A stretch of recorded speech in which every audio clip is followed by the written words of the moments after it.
Hello সবাই, আলোটা একটু কমিয়ে দিন, মাথার নিচে বালিশটা টেনে নিন আর শ্বাসটা ধীরে ছেড়ে দিন। আজ রাতে আমরা ডুব দেব সেই সব গল্পে যেখানে রাজারা যুদ্ধ ছাড়াই নিজেদের রাজ্য খুইয়ে বসেছেন। শুনতে অদ্ভুত, তাই না? রাজা মানেই তলোয়ার, দুর্গ, সেনাবাহিনী আর তাদের মহাকাব্যিক যুদ্ধ।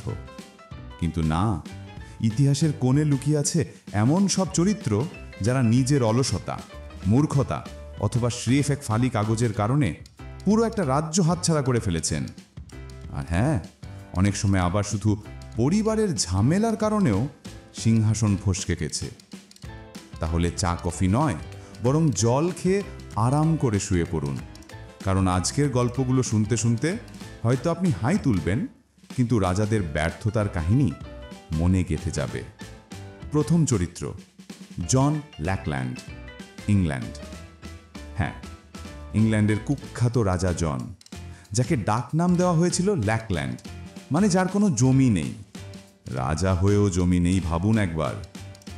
জন ছিলেন কিং রিচার্ড দ্য লায়নহার্টের ছোট ভাই, সেই রিচার্ড যাকে সবাই বীরপুরুষ, যুদ্ধপটু, ক্রুসেডের নায়ক বলে চেনে। আর ছোট ভাই জন ছিলেন, বললে একটু খারাপ শোনাবে, তবে তিনি ছিলেন পরিবারের সেই আত্মীয় যাকে পার্টিতে ডাকার আগে দুবার ভাবতে হয়। তিনি সিংহাসনে বসলেন 1199 সালে।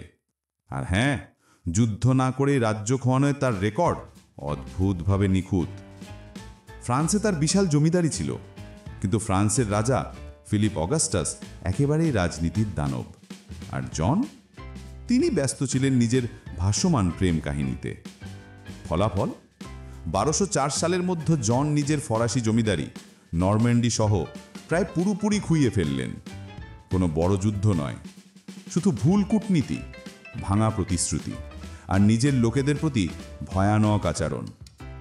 আসলে তিনি নিজের অভিজাতদের এতটাই বিরক্ত করেছিলেন যে তারা তাকে সাহায্য করতেও চাইত না। শত্রু যখন দরজায় কড়া নাড়ে আর নিজের লর্ডরা বলে, না ভাই, তুমি একাই দেখো, তাহলে হার নিশ্চিত। মজার ব্যাপার হলো, রাজা জনের এই ব্যর্থতার ফলেই জন্ম নিল এক ঐতিহাসিক দলিল, ম্যাগনা কার্টা 1215। একে ইতিহাসিক গণতন্ত্রের শেকড় বলা হয়, কিন্তু বাস্তবে এটি ছিল অভিজাতদের রাজা, তোমাকে আর বিশ্বাস নেই বলে দেওয়া একখানা কড়া নোটিশ। তাহলে জন যুদ্ধ করলেন না, তিনি মূলত কাগজে কলমে আর নিজের নির্বুদ্ধিতায় রাজ্য হারালেন। একটা আধুনিক অফিসে হলে তাকে বোধহয় বলা হতো ইনএফিশিয়েন্ট ম্যানেজার। দ্বিতীয় চরিত্র জেমস দ্বিতীয়, ইংল্যান্ড। চলুন ভেসে যাই 125 বছর পরের ইংল্যান্ডে। আরেকজন দুর্ভাগা রাজা, জেমস দ্বিতীয়। তিনি ছিলেন স্টুয়ার্ট বংশের শেষ রাজা। এখন জেমসের সমস্যা ছিল খুবই সোজা। তিনি ক্যাথলিক, আর তখনকার ইংল্যান্ড ছিল খুব শক্তভাবে প্রটেস্ট্যান্ট। জেমস দ্বিতীয় রাজা হলেন 1685 সালে। শুরুটা মোটামুটি ঠিকঠাকই ছিল, কিন্তু শীঘ্রই তিনি নিজের ধর্ম নিয়ে একরোখা হয়ে উঠলেন। তিনি ক্যাথলিকদের প্রতি এতটাই পক্ষপাত দেখাতে লাগলেন যে পুরো দেশ উত্তাল হয়ে উঠল। সংসদ, সেনাবাহিনী সবাই ধীরে ধীরে মুখ ফিরিয়ে নিল।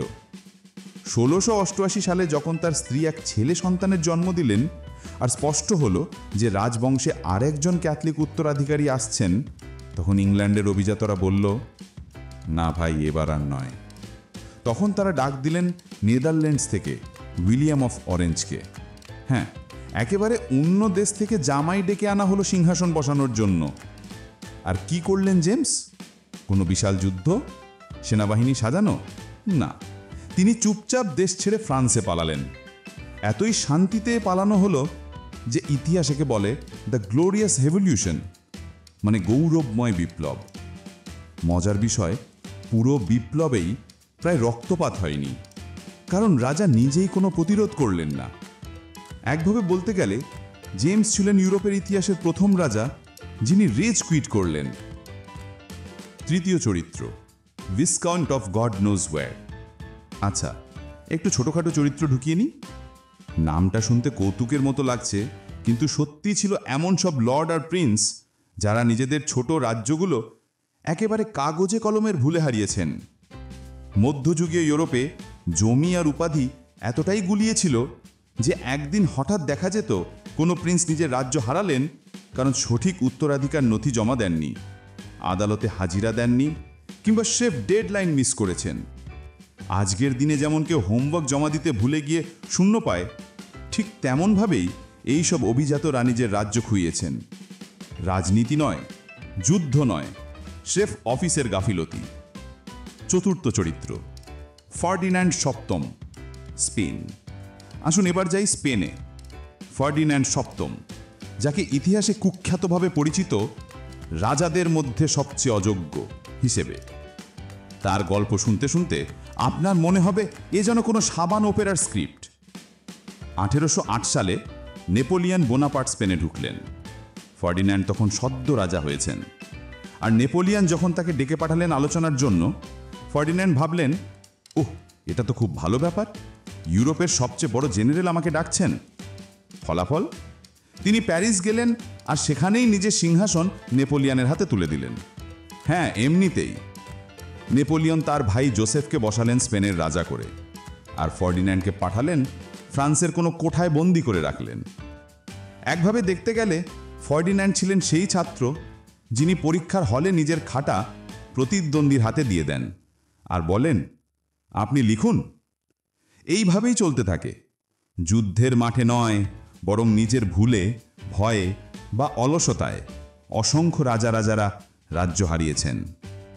আমরা এখন ধীরে ধীরে ভেসে যাব আরেকজন দুর্ভাগা রাজার দিকে। তো আলোটা কমানোই আছে ধরে নিচ্ছি, হয়তো চাদরও টেনে নিয়েছেন। তাহলে চলুন এবার ভেসে যাই একদম কনস্টান্টিনোপলের দিকে। প্রথম চরিত্র রোমুলাস অগাস্টুলাস, শেষ রোমান সম্রাট। আচ্ছা, একটা বড় নাম দিয়ে শুরু করা যাক। রোমান সাম্রাজ্যের শেষ সম্রাট রোমুলাস অগাস্টুলাস। নাম শুনে মনে হবে খুব ভয়ঙ্কর, কিন্তু আসলে তিনি ছিলেন কিশোর বালক। খ্রিস্টাব্দ 476। পশ্চিম রোমান সাম্রাজ্য তখন একেবারেই নড়বড়ে। সেনাবাহিনী জার্মান ভাড়াটে সৈন্যে ভর্তি। আর এই সৈন্যদের নেতা ওডোয়াকার একদিন বললেন, আমরা বেতন চাই। রাজকোষ ফাঁকা, সম্রাটের হাতে টাকা নেই। তাহলে কি হলো? ওডোয়াকার চুপচাপ সম্রাটকে সরিয়ে দিলেন। কোনো যুদ্ধ নয়, কোনো নাটকীয়তা নয়। রোমুলাসকে আসলে এক প্রকার আর্লি রিটায়ারমেন্ট প্যাকেজ দিয়ে বাড়ি পাঠানো হলো। হ্যাঁ, শেষ সম্রাটকে বাড়ি পাঠানো হলো কোনো রক্তপাত ছাড়াই। ভাবুন তো, পশ্চিম রোমান সাম্রাজ্যের সমাপ্তি হলো একেবারে অফিসিয়াল লে অফের মতো করে। দ্বিতীয় চরিত্র কনস্টান্টিন একাদশ, বাইজেন্টাইন সম্রাট। চলুন একটু কনস্টান্টিনোপলে। বাইজেন্টাইন সাম্রাজ্য অনেক কাল টিকে ছিল, কিন্তু শেষ দিকে সম্রাটরা ছিলেন প্রায় নিঃস্ব। কনস্টান্টিন একাদশ 1449 থেকে 1453 ছিলেন শেষ বাইজেন্টাইন সম্রাট। যদিও তিনি সাহসী ছিলেন, তবুও সাম্রাজ্য তখন প্রায় শেষ। তবে তার আগের একাধিক সম্রাট আসলে যুদ্ধ না করেই টুকরো টুকরো জমি হারিয়েছেন। কূটনীতিতে গাফিলতি, বাণিজ্যিক দেনা আর ভেনিস জেনোয়া ব্যবসায়ীদের হাতে কনস্টান্টিনোপল কার্যত বন্ধক রাখার মতো অবস্থা। এক পর্যায়ে তো তারা কিছু প্রদেশ নিজেরাই বিক্রি করে দিয়েছেন রাজস্ব জোগাড়ের জন্য। যুদ্ধের দরকারই হয়নি, স্রেফ চুক্তি আর ঋণের চাপে রাজ্য গলে গেল। অবশ্য শেষ মুহূর্তে কনস্টান্টিন একাদশ বীরের মতো লড়ে মারা গেলেন, কিন্তু তার আগের 2 শতক ধরে রাজ্য ক্ষয়ে গিয়েছিল একেবারেই যুদ্ধ ছাড়াই। তৃতীয় চরিত্র বাহাদুর শাহ দ্বিতীয়, ভারতের শেষ মুঘল সম্রাট। তিনি কোনো যুদ্ধ করে মুঘল সাম্রাজ্য হারাননি, কারণ তখন সাম্রাজ্য বলার মতো কিছুই আর বাকি ছিল না। আসলে তিনি ছিলেন শুধু দিল্লির লালকেল্লার মধ্যে এক প্রতীকী সম্রাট। ব্রিটিশরা তাকে ভদ্রভাবে বসিয়ে রেখেছিল যেন নামটা থাকে ইতিহাসে একটা রঙিন খাতা হিসেবে। 1857 সালের বিদ্রোহে বিদ্রোহীরা তাকে সামনে ঠেলে দিল। তিনি তখন বৃদ্ধ, কবি, একেবারেই রাজনীতি থেকে দূরে। তবুও নামের জোরে তিনি বিদ্রোহের প্রতীক হয়ে উঠলেন। বিদ্রোহ দমন হলো আর ব্রিটিশরা বলল, দুঃখিত, আপনার চাকরি শেষ। তাকে বার্মায় নির্বাসনে পাঠানো হলো। কোনো যুদ্ধ নয়, কোনো সেনা নেতৃত্ব নয়, তিনি স্রেফ কবিতা লিখতে লিখতেই নিজের সাম্রাজ্যের শেষ দেখলেন। চতুর্থ চরিত্র চার্লস চতুর্থ, স্পেন। স্পেনে ফের একবার। চার্লস চতুর্থ ছিলেন খুবই দুর্বল সম্রাট। 1788 থেকে 1808 পর্যন্ত রাজত্ব করেছেন। কিন্তু আসলে রাজত্ব করেছেন কে? তার স্ত্রী আর স্ত্রীর প্রেমিক মানুয়েল গদয়। হ্যাঁ, কার্যত তিনি নিজের রাজ্য প্রেমিকের হাতে তুলে দিয়েছিলেন। ফলে নেপোলিয়ন যখন স্পেন দখল করতে এলেন, তখন চার্লস চতুর্থ প্রায় কিচ্ছু করতে পারলেন না। নিজের ছেলে ফার্দিনান্দ সপ্তম বিদ্রোহ করল, অভিজাতরা মুখ ফিরিয়ে নিল, আর অবশেষে রাজা সিংহাসন ছেড়ে দিলেন। যুদ্ধের বড় কোনো ভূমিকা নেই, শুধু পরিবারের নাটক, প্রেমের চক্র আর একেবারেই অসহায় রাজা। পঞ্চম চরিত্র, ফরাসি রাজা লুই ষোড়শ। এখন মনে হতে পারে লুই ষোড়শ তো গিলোটিনে মারা গেছেন, সেটা তো যুদ্ধের ঘটনা, কিন্তু আসল কাহিনী অন্যরকম। তিনি আসলে ফরাসি বিপ্লবের সময় কোনো যুদ্ধ করে রাজ্য হারাননি, বরং সিদ্ধান্তহীনতা, দ্বিধা আর বারবার ভুল কূটনীতি তাকে ধীরে ধীরে রাজ্য থেকে সরিয়ে দিল। যখন বিপ্লব শুরু হলো, তখনও তার হাতে সেনাবাহিনী ছিল। তিনি চাইলে প্রতিরোধ করতে পারতেন, কিন্তু তিনি বারবার থামলেন, দেরি করলেন, আলোচনায় সময় নষ্ট করলেন। অবশেষে পরিস্থিতি এতটাই হাতের বাইরে চলে গেল যে বিপ্লবীরা তাকে আর সম্রাট হিসেবে মেনে নিল না। একভাবে বলা যায়, তিনি নিজের দ্বিধাদ্বন্দ্বেই রাজ্য খুইয়েছিলেন, যুদ্ধ ছাড়াই। ষষ্ঠ চরিত্র, হেনরি ষষ্ঠ, ইংল্যান্ড। আবার ইংল্যান্ডে ফেরা যাক। হেনরি ষষ্ঠ ছিলেন ল্যাঙ্কাস্টার রাজবংশের রাজা। সমস্যা হলো, তিনি ছিলেন মানসিকভাবে দুর্বল, প্রায়ই মানসিক ভেঙে পড়া বা মেন্টাল ব্রেকডাউন হতো। ফলাফল, তিনি একসময় পুরোপুরি শাসন ক্ষমতা হারালেন। অভিজাতরা নিজেরাই রাজনীতি চালাতে লাগলো, আর অবশেষে ওয়ার অফ দ্য রোজেসে তিনি কার্যত রাজত্ব হারালেন যুদ্ধ ছাড়াই, কারণ তিনি ছিলেন কার্যত অক্ষম। লোকে মুখে বলা হয় তিনি ছিলেন এতটাই নিরীহ যে তাকে রাজা হিসেবে কল্পনা করাটাই মুশকিল। অনেকটা অফিসের সেই বসের মতো, যিনি সারাদিন চেয়ারে বসে থাকেন কিন্তু সব কাজ করে দেয় অন্যরা। সপ্তম চরিত্র, ডেনমার্কের ক্রিশ্চিয়ান দ্বিতীয়। ডেনমার্কে ছিলেন এক রাজা, ক্রিশ্চিয়ান দ্বিতীয়। প্রথম দিকে তিনি শক্তিশালী ছিলেন, কিন্তু একসময় তিনি এত অজনপ্রিয় হয়ে গেলেন যে অভিজাতরা সবাই মিলে তাকে সিংহাসন থেকে নামিয়ে দিল। কোনো বড় যুদ্ধ নয়, শুধু সবার বিরক্তি আর অবিশ্বাস। তিনি এক প্রকার নিজের অসংখ্য শত্রু তৈরি করেছিলেন, আর শেষে সবাই মিলে তাকে সরিয়ে দিল। তিনি তখন বহু বছর বন্দি জীবন কাটিয়েছিলেন। এইভাবে ইতিহাস ভরে আছে সেই সব রাজাদের কাহিনীতে, যারা কোনো যুদ্ধ ছাড়াই অলসতা, ভয়, পারিবারিক নাটক বা নিজের বুদ্ধিমত্তার কারণে রাজ্য হারিয়ে ফেলেছিলেন। আচ্ছা, বালিশটা আর একটু ঠিক করুন, হয়তো হাই এসে গেছে। এটাই স্বাভাবিক, কারণ ইতিহাসের এই অংশটা এমনিতেই একটু স্লো। ছোটোখাটো রাজ্য নিয়ে কথা বললে শোনার মতো তেমন নাটকীয় কিছু থাকে না, শুধু নিস্তেজ কাগজপত্র আর আত্মসমর্পণের কাহিনী। প্রথম চরিত্র, duke of Burgundy, Charles the Bold. Charles the Bold নামটা শুনে মনে হয় ভীষণ সাহসী কোনো যোদ্ধা হবেন, কিন্তু বাস্তবে তিনি ছিলেন অদ্ভুত রকম অতিবিশ্বাসী। তিনি চেয়েছিলেন বার্গান্ডিকে ইউরোপের সবচেয়ে বড় শক্তি বানাতে, কিন্তু সমস্যা হলো তিনি সবসময় শত্রু বেশি বানাতেন। ফ্রান্স, সুইস আর হ্যাবসবার্গদের সাথে একসাথে বিরোধ চালানো মানে আত্মঘাতী পদক্ষেপ। শেষ পর্যন্ত তিনি 1477 সালে যুদ্ধে মারা যান, কিন্তু তার আসল রাজ্য হারানোর প্রক্রিয়া যুদ্ধের চেয়েও বেশি ছিল আইনগত কাগজপত্র আর বিয়ের চুক্তির মাধ্যমে। মৃত্যুর পর তার মেয়ে মেরি অফ বার্গান্ডি হ্যাবসবার্গদের সাথে বিয়ে করলেন, আর সেই বিয়ের চুক্তির মাধ্যমেই পুরো বার্গান্ডি রাজ্য চলে গেল হ্যাবসবার্গদের হাতে।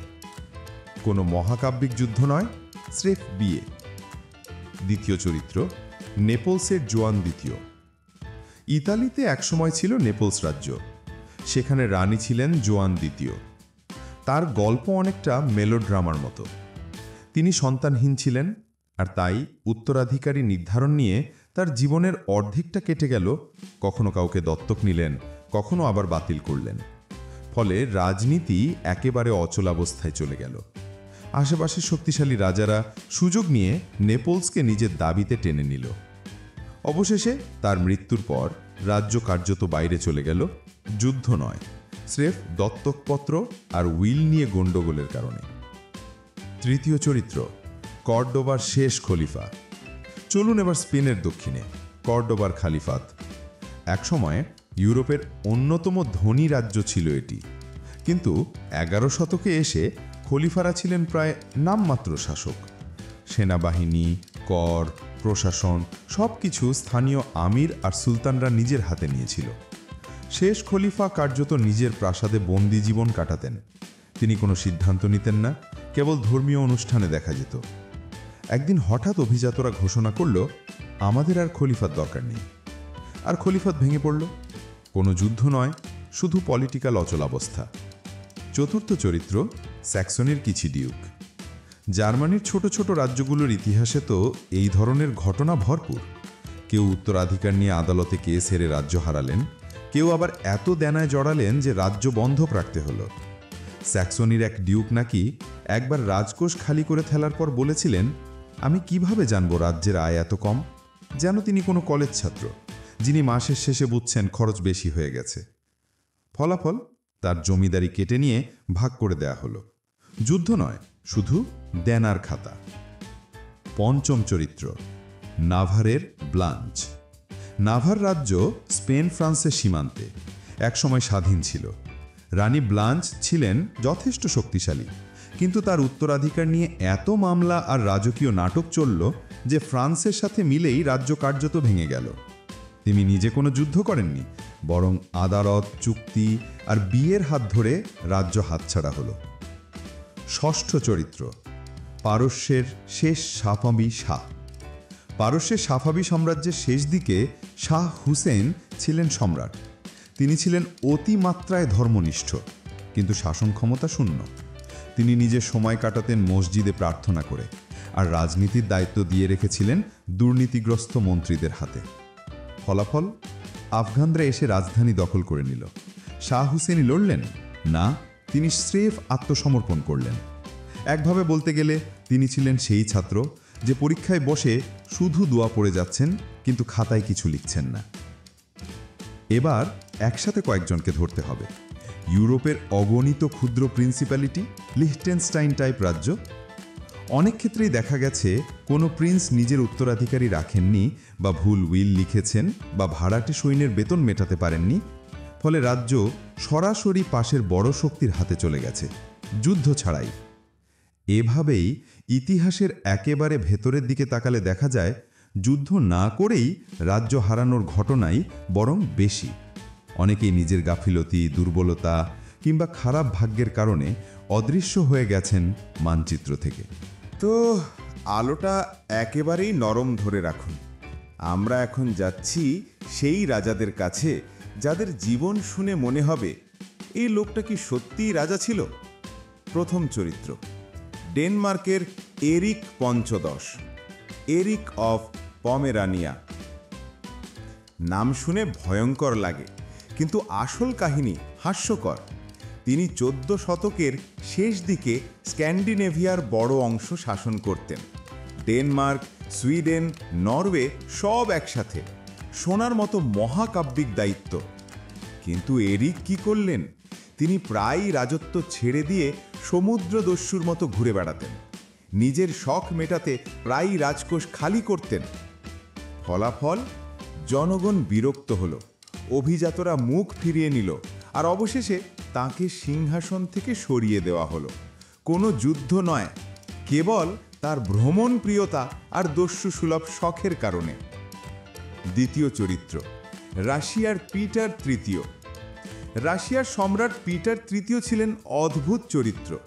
তিনি শাসনকাল শুরু করেছিলেন 1762 সালে, কিন্তু তার প্রধান শখ ছিল খেলনা সৈন্য নিয়ে খেলা। সত্যি, তিনি ঘন্টার পর ঘন্টা টেবিলে ছোট ছোট সেনা সাজিয়ে রাখতেন আর তাদের দিয়ে মহড়া চালাতেন। এদিকে আসল সেনাবাহিনী, রাজনীতি সব পড়ে থাকত। ফলাফল, তার স্ত্রী ক্যাথারিন, যিনি পরবর্তীতে ক্যাথারিন দ্য গ্রেট, অভিজাতদের সমর্থন নিয়ে তাকে সরিয়ে দিলেন। কোনো বড় যুদ্ধ নয়, কোনো প্রতিরোধও নয়। পিটার তখনও খেলনা সৈন্য নিয়েই ব্যস্ত ছিলেন। তৃতীয় চরিত্র ইংল্যান্ডের এডওয়ার্ড অষ্টম। বিংশ শতকে চলে আসা যাক। এডওয়ার্ড অষ্টম তিনি ছিলেন ইংল্যান্ডের রাজা, কিন্তু সমস্যাটা ছিল খুব সাধারণ, প্রেম। তিনি বিয়ে করতে চেয়েছিলেন একজন আমেরিকান বিবাহ বিচ্ছিন্নাকে। চার্চ অফ ইংল্যান্ড বলল, না, এটা চলবে না। এডওয়ার্ড বললেন, তাহলে আমি রাজ্যই রাখছি না। 1936 সালে তিনি সিংহাসন ছেড়ে চলে গেলেন। কোনো যুদ্ধ নয়, শুধু প্রেমের জন্য। হয়তো ইতিহাসের সবচেয়ে রোম্যান্টিকভাবে রাজ্য হারানো ঘটনা এটাই। চতুর্থ চরিত্র, ফ্রান্সের চার্লস নবম। চার্লস নবম ছিলেন ফ্রান্সের এক রাজা, যার শাসনকাল কুখ্যাত ধর্মীয় যুদ্ধের সময়। কিন্তু তার ব্যক্তিগত সমস্যা ছিল ভয়ানক। তিনি সব সময় আতঙ্কিত থাকতেন, মানসিকভাবে এতটাই অস্থির ছিলেন যে কোনো সিদ্ধান্ত নিতে পারতেন না। এক পর্যায়ে রাজনীতি পুরোপুরি অন্যদের হাতে চলে গেল।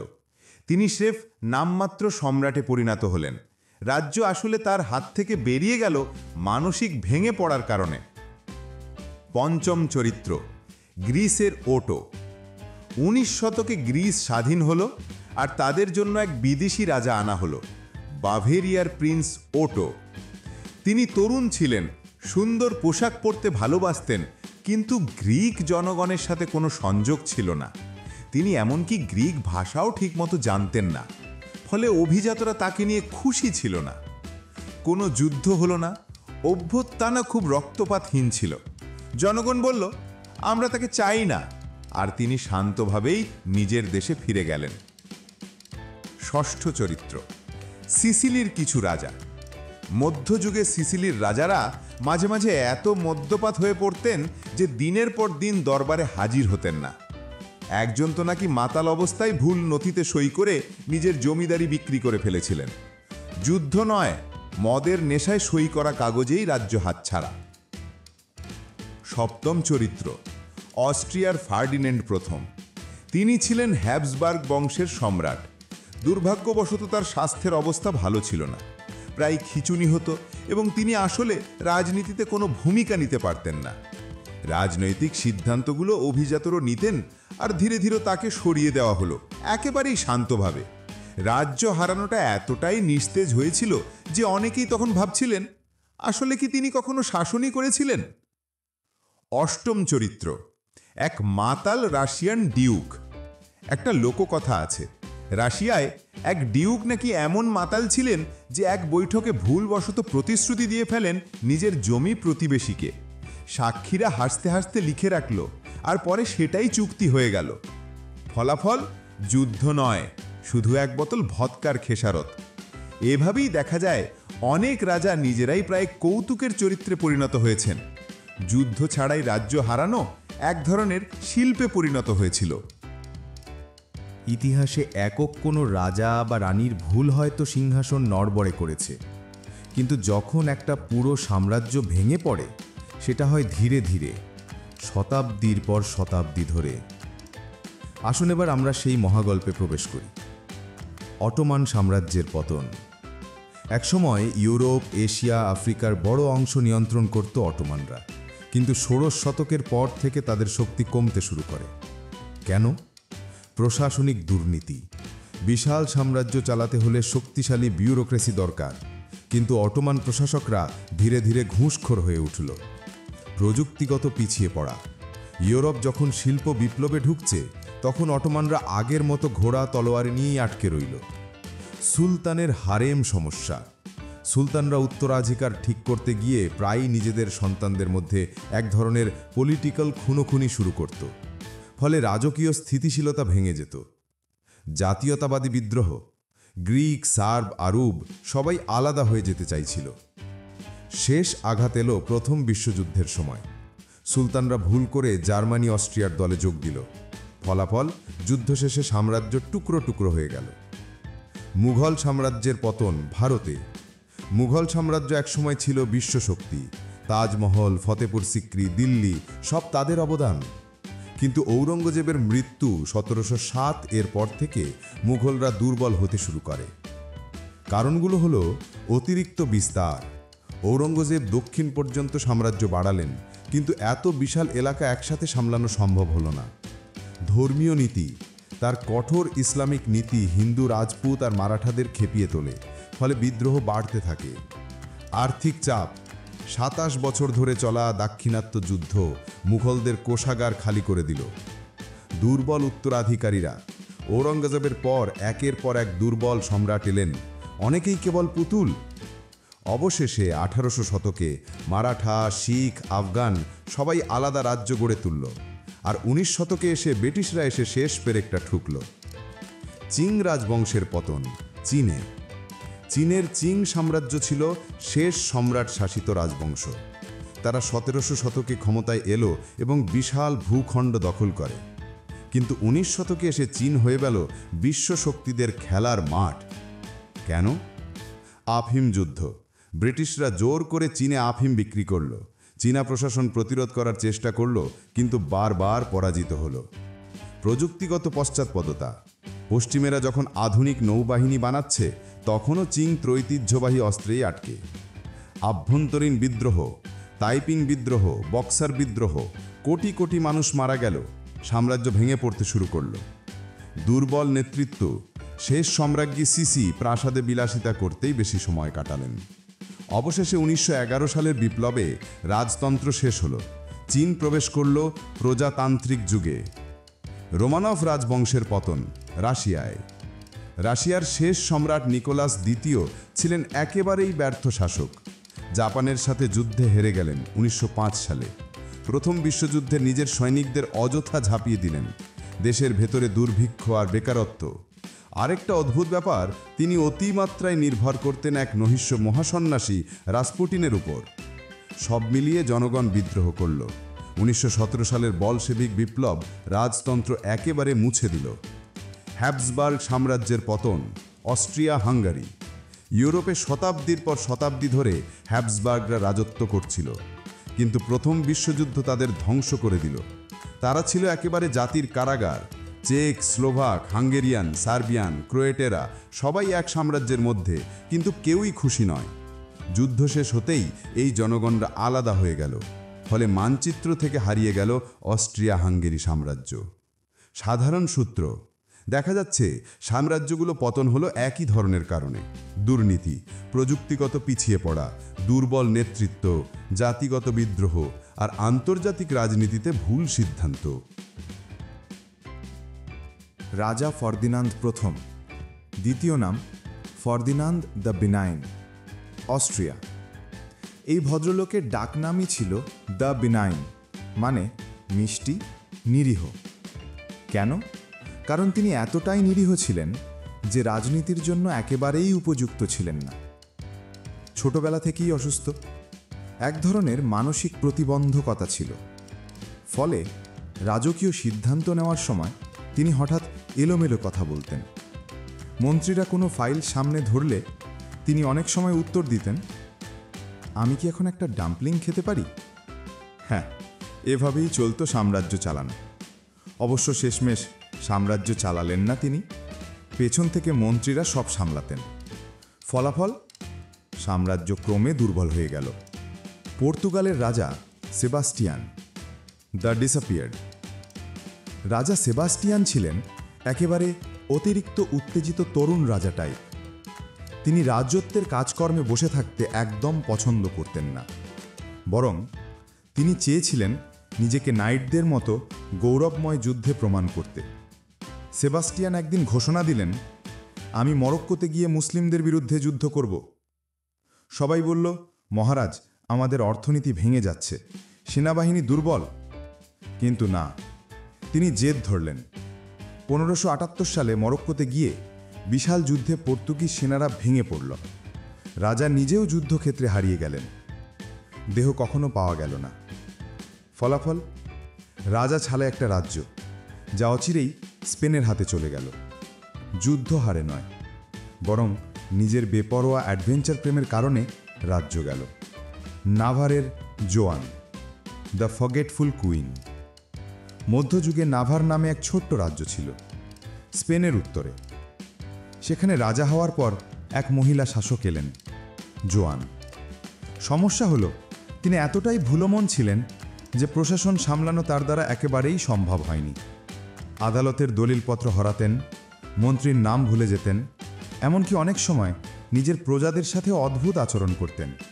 অবশেষে লোকে বুঝল এভাবে রাজ্য চলবে না। পাশের রাজারা সুযোগ নিল। জোয়ানের রাজ্য অল্প কিছুদিনেই ছিনতাই হয়ে গেল। রোমানিয়ার ক্যারল দ্বিতীয়, প্রেমে ডুবে যাওয়া রাজা। রোমানিয়ার রাজা ছিলেন ক্যারল দ্বিতীয়। তার সবচেয়ে বড় শত্রু ছিল না বিদেশি সেনা বা বিপ্লব, বরং তার সবচেয়ে বড় শত্রু ছিল নিজের প্রেমিকা। তিনি সিংহাসন সামলাতে না গিয়ে সময় কাটাতেন এক মহিলার সাথে, যার নাম ছিল মাগদান পেস্কু। রাজ্য পরিচালনা বাদ দিয়ে সব শক্তি ঢেলে দিলেন তাকে খুশি করতে। প্রাসাদকে বানালেন প্রায় প্রেমের আস্তানা। ফলাফল, দেশে দুর্নীতি বাড়ল, সেনাবাহিনী দুর্বল হলো, আর আন্তর্জাতিক রাজনীতিতে তিনি একেবারেই সিরিয়াস থাকতে পারলেন না। শেষমেশ তিনি সিংহাসন হারালেন। আরেকটু সাধারণ সূত্র। এই সব কাহিনী শুনে একটা জিনিস স্পষ্ট হয়, রাজ্য হারানো মানেই সবসময় বড় যুদ্ধ বা আক্রমণ নয়। কখনো কখনো রাজা রানীর আলসেমি, প্রেমে ডুবে থাকা, ভুলো মন কিংবা অতিরিক্ত বেপরোয়া অ্যাডভেঞ্চারই যথেষ্ট। তাদের ব্যক্তিগত অদ্ভুত অভ্যাসই ধীরে ধীরে পুরো রাজ্যকে ধ্বংস করে দিল। আগের অংশে আমরা দেখেছি মাতাল রাজা, প্রেমে ডুবে যাওয়া সম্রাট আর ভুলোমন রানী কিভাবে রাজ্য খুইয়ে দিলেন। এবার আরও কিছু অদ্ভুত আর এক্সট্রা স্পেশাল রাজাদের নিয়ে আসি, যাদের জীবন কাহিনী শুনে মনে হবে, আচ্ছা এরা কি আসলেই রাজা ছিলেন নাকি কোনো মজার নাটকের চরিত্র। চার্লস ষষ্ঠ, ফ্রান্স, দ্য ম্যাড কিং। এই চার্লস ভদ্রলোককে বলা হয় চার্লস দ্য ম্যাড। কেন? কারণ তিনি সত্যিই বিশ্বাস করতেন যে তিনি কাঁচ দিয়ে তৈরি। হ্যাঁ, আপনি ঠিকই শুনেছেন, পুরো শরীরটাই নাকি কাঁচ।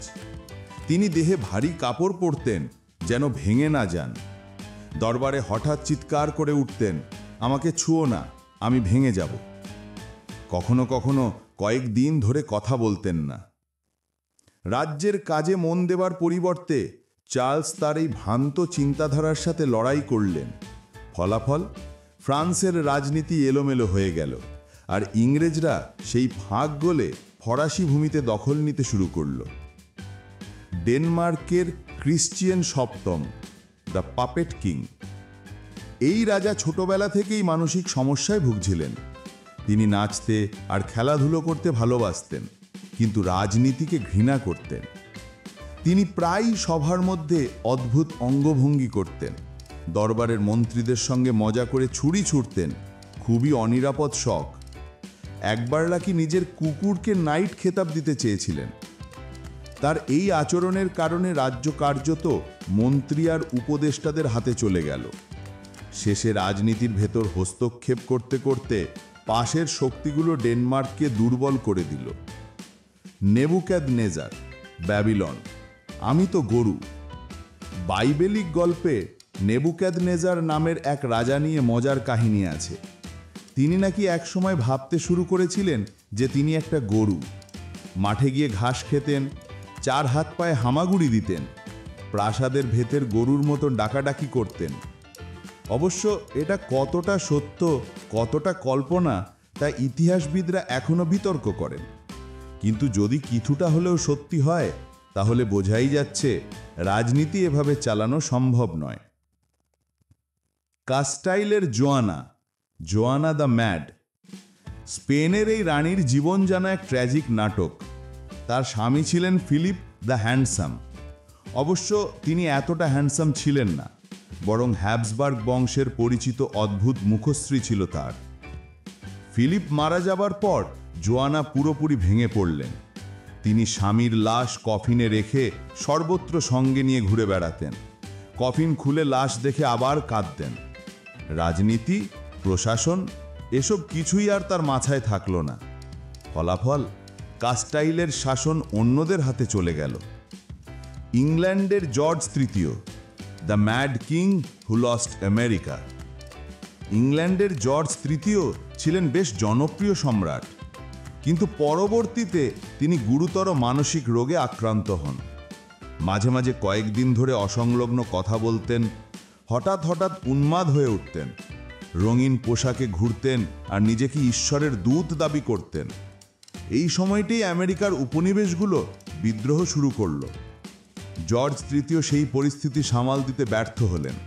ফলাফল, ব্রিটেন হারালো আমেরিকা। ছোট্ট পর্যবেক্ষণ, দেখা যাচ্ছে কেউ ভেবেছেন তিনি কাঁচ, কেউ ভেবেছেন তিনি গরু, কেউ ভেবেছেন প্রেমই সব, আর কেউ কফিন নিয়ে ঘুরে বেরিয়েছেন। এরা সবাই রাজা রানী ছিলেন, কিন্তু তাদের মানসিক বিপর্যয় আর অদ্ভুত আচরণই রাজ্যকে ধ্বংসের দিকে ঠেলে দিল। এই অংশে আবারও তুলে ধরব সেই সব অদ্ভুত রাজা রানীদের কাহিনী যারা নিজেদের কল্পনা, বিশ্বাস কিংবা অদ্ভুত শখের কারণে রাজ্য বা ক্ষমতা হারিয়েছেন। আগের অংশে ছিল কাঁচের মানুষ আর কফিনের রানী। এবার আরও বাড়াবাড়ি পর্যায়ের চরিত্রগুলো। ফ্রান্সের লুই চতুর্দশ, দ্য সান কিং, স্বর্ণের চিহ্ন। লুই চতুর্দশ ইতিহাসে বিখ্যাত সান কিং নামে। তিনি মনে করতেন তিনি সূর্যের মতো, পুরো রাজ্য তার আলোয় আলোকিত। সকালবেলা দরবারে উঠতেন যেন পুরো নাটকীয় সূর্যোদয় হচ্ছে। দরবারীরা তার বিছানা থেকে ওঠার অনুষ্ঠান দেখতে ভিড় করত, একেবারে রিয়ালিটি শো। তিনি বলতেন, লেস্তা সে মোয়া, মানে রাষ্ট্র মানেই আমি। এই অহংকার আর বিলাসিতা তার রাজ্যকে ধীরে ধীরে আর্থিক বিপর্যয়ের দিকে ঠেলে দিল। তার পরবর্তী রাজারা দেনায় ডুবে গেলেন, যা শেষে গিয়ে ফরাসি বিপ্লবের জ্বালানি হলো। যুদ্ধ ছাড়াই নয়, বরং নিজের বিলাসিতা দিয়েই তিনি ভবিষ্যৎ ধ্বংসের বীজ বপন করলেন। সম্রাট আলেকজান্ডার প্রথম, Russia, the king who became a hermit. রাশিয়ার এই সম্রাট নেপোলিয়নের বিরুদ্ধে যুদ্ধ করে ইউরোপে বেশ নাম করেছিলেন, কিন্তু বয়স বাড়ার সাথে সাথে রাজনীতি তাঁর আর ভালো লাগছিল না। তিনি নাকি গোপনে নিজের মৃত্যুর ভান করে সাইবেরিয়ায় গিয়ে সন্ন্যাসী হয়ে যান। লোকেরা বিশ্বাস করে তিনি আসলে মারা যাননি, বরং ভিক্ষুর বেশে বাকি জীবন কাটিয়েছিলেন। ফলাফল, রাশিয়ার সিংহাসনে এলো অস্থিরতা, উত্তরাধিকার সংকট তৈরি হলো, আর একের পর এক রাজনৈতিক সংকট রাজ্যকে দুর্বল করে দিল। জাপানের সম্রাট শিরাকাওয়া, মঙ্ক এম্পারার। জাপানের এই সম্রাট একদিন ঘোষণা দিলেন, রাজনীতি আমাকে টানে না, আমি বৌদ্ধ ভিক্ষু হব। তিনি সিংহাসন ছেড়ে ভিক্ষু হয়ে গেলেন। কিন্তু সমস্যাটা হলো, তিনি ভিক্ষু হলেও ক্ষমতা ছাড়তে পারলেন না। পর্দার আড়ালে বসে তিনি রাজ্য চালাতেন। মানে একদিকে ধর্ম, অন্যদিকে রাজনীতি, দুটোই করতে গিয়ে বিশৃঙ্খলা তৈরি হলো। এইভাবে রাজ্য ধীরে ধীরে দুর্বল হয়ে পড়ল, আর আসল ক্ষমতা সেনা শাসকদের হাতে চলে গেল। কালিউগুলা, রোমে, the emperor who married his horse. Roman সাম্রাজ্যের সম্রাট কালিউগুলার নাম নিলেই এক রাশ অদ্ভুত কাণ্ড সামনে আসে। তিনি নাকি তার ঘোড়া ইনসিটাটাসকে এত ভালোবাসতেন যে তাকে সেনেটর বানিয়ে ফেলেন। এমনকি ঘোড়াকে কনসাল বানানোরও পরিকল্পনা করেছিলেন। দরবারে হঠাৎ সৈন্যদের সমুদ্র সৈকতে নিয়ে গিয়ে বলতেন, শত্রু এসে গেছে। তারপর সৈন্যরা ঢেউরের সাথে যুদ্ধ করার ভান করত। এই সব আচরণের ফলে তার শাসন দুর্বল হয়ে পড়ল এবং শেষমেশ সেনেটের ষড়যন্ত্রে তিনি খুন হলেন। যুদ্ধ ছাড়াই নিজের অদ্ভুত মানসিকতায় সিংহাসন হারানো ক্লাসিক উদাহরণ। ইংল্যান্ডের অষ্টম Edward, the king who abdicated for love. বিংশ শতকের এই রাজা ছিলেন আধুনিককালের অন্যতম আলোচিত চরিত্র। তিনি সিংহাসনে বসেই ঘোষণা দিলেন তিনি এক আমেরিকান নারী ওয়ালিস সিম্পসনকে বিয়ে করবেন। সমস্যা হলো, ওয়ালিস তখন তালাকপ্রাপ্তা এবং ইংল্যান্ডের গির্জা এর বিরোধিতা করল। রাজা বললেন, ঠিক আছে, তাহলে আমি রাজত্ব ছাড়ছি। একেবারে রূপকথার মতো প্রেম কাহিনী, কিন্তু বাস্তবে ব্রিটিশ রাজতন্ত্রকে বড় ধাক্কা দিল। ফলাফল, তিনি চলে গেলেন নির্বাসনে, আর সিংহাসন গেল তার ভাইয়ের হাতে। এই সব গল্পে একটা জিনিস স্পষ্ট, কেউ অহংকারে নিজেকে সূর্য ভাবলেন, কেউ রাজনীতি ছেড়ে সন্ন্যাসী নিলেন, কেউ ঘোড়ার প্রেমে মজলেন, আবার কেউ প্রেমিকার জন্য পুরো সিংহাসন ছেড়ে দিলেন। রাজা রানীদের জন্য ব্যক্তিগত জীবন, প্রেম বা মানসিক অদ্ভুততা অনেক সময় পুরো রাজ্যের ভবিষ্যৎ বদলে দিয়েছে। কোনো যুদ্ধ ছাড়াই শুধু মানুষের চরিত্র, শখ বা আবেগ, সেটাই হয়ে উঠেছে পতনের কারণ।